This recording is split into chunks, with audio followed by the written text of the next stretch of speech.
Welcome back. This is Rajshri here. Introduction to Business Communication.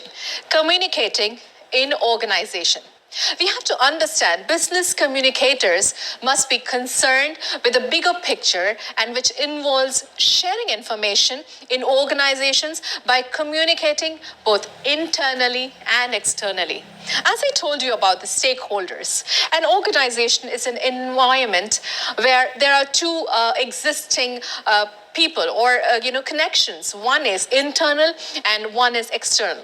When you talk about internal to an organization, are those employees, your manager, your leadership, your board of directors. When you talk about external stakeholders, these are nothing but your customers, your suppliers, your vendors, your investors, your media communicators, trade unions, and last but not least, government agencies. So one has to make sure that when you are communicating in an organization, you're catering to both internal and external entities. Forms of communication in organization. The first one is operational communication. Something that is going to provide or make sure that your business as usual is occurring or proceeding on a timely basis.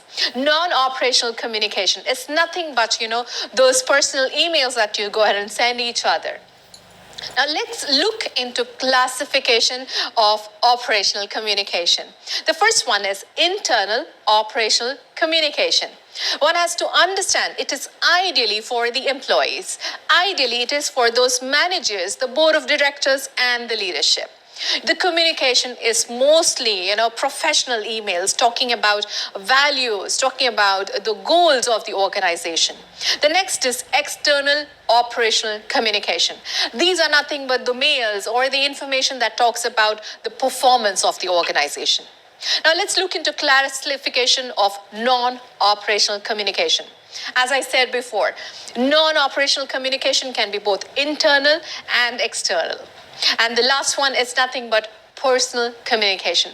These are those appreciation mails that you go ahead and send, thanking or appreciating or, on the basic requirements.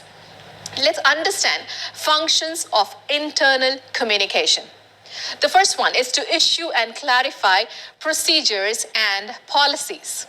You're looking at, a timely dispersal of information on procedures and policies. When you talk about policies, there is a requirement in an organization to reiterate at intervals the organizational goals. So all the people in the organizations are aligned to the requirement of the organization.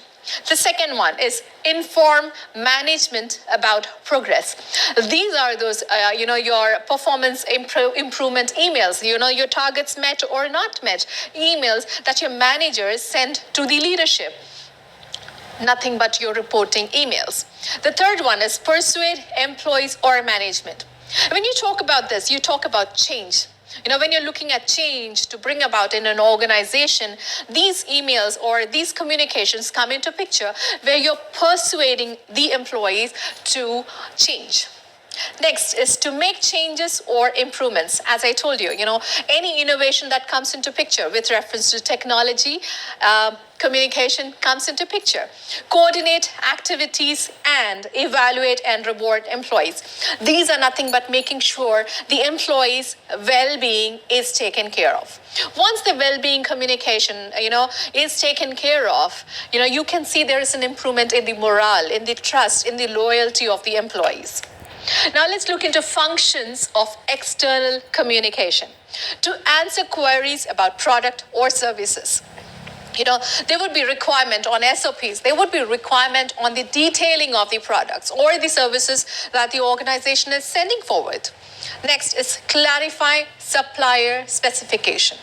These are nothing but the communication with defined requirements, which is being provided. Issues credit. Again, it is a specific communication with reference to the investors. You're talking to the creditors. You're talking to the bank. Collect bills. Again, for your audit purpose, you have all these communication that talks about the numbers, the cost, the benefits, the loss, etc. Respond to government agencies. These are nothing but, you are in an environment where you have all these external entities having their impact on your organization. There is a need for an organization to respond to the government as well with reference to the policies, with reference to the requirement of the, of the time. For example, in COVID time, we have so many protocols with reference to social distancing. We have so many protocols with reference to, how many employees are allowed to work one shift. Promote a positive image of the organization. This goes without, much, debate.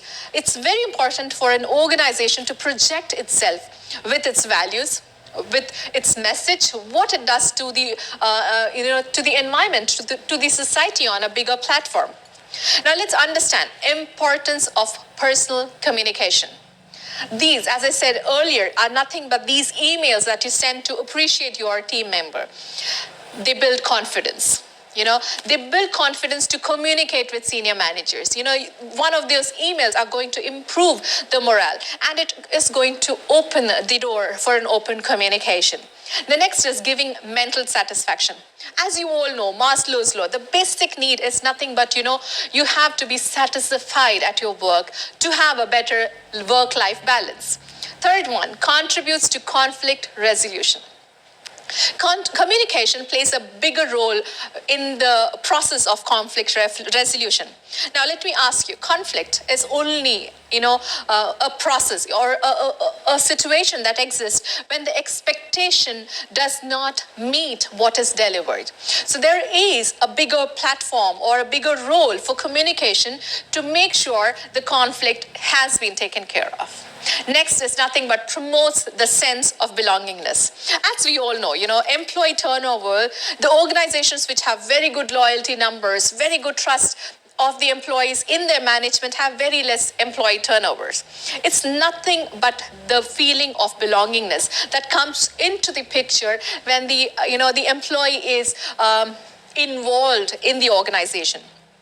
Provides feedback, both positive and improvement feedback, bridges the gap between junior and senior staff members. Once again, communication is, somewhere a bigger picture playing a role in flattening the hierarchy, as we had seen earlier.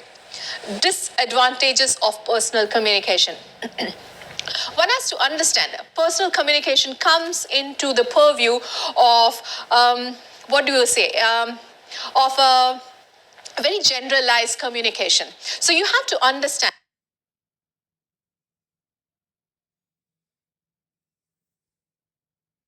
and the personal sympathy might sometimes turn into an undue privilege to the staff. It's very important that you have a well-defined personal communication channel. Some words you cannot use. You may not use some expressions when you're writing those emails or having those communication, interactions. It may spread the unnecessary rumor. Again, having complacency, you having, biasness. These can crop up when you have too much of personal communication existing in an organization. It may go beyond the code of conduct. As I told you again, undue advantage given to a particular team member might crop up because of these personal communication practices. Thank you.